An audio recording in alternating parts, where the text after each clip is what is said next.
Sa video nito, ipapakita ko sa inyo ang ganda ng Kayangan. Ito'y puro at walang halong kimikal. Ito ang pangunahing dinarayo ng mga turista dito sa Coron. Maganda at malinis ang dagat nito. Mataas ang bundok nito at bato-bato pa.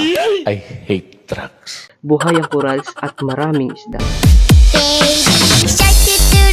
200 steep ang dahat paakyat bago ka makarating sa taas. Pero hindi ako sure kung ilan ang bilang nito. Pag akyat mo sa taas, makikita mo rito ang cave at pwede ka rin mag-picture-picture dito. At sa pababa naman ito, sa gitna ng bundok, mararamdaman mo ang ganda at may halong tubig tabang. Sariwang hangin at magaganda ang tanawin dito. Biniyayaan ng magagandang hanap buhay ang mga tao rito. Maganda ang pamamalakad ng mga tao dito. Walang basura at puno ng kagandahan pa. Ito ang pinaka-best destination ng mga turista dito sa Coron. Bawal ang mahina sa akyatan, pero kakayanin naman kahit dahan-dahan lang. Oh my God!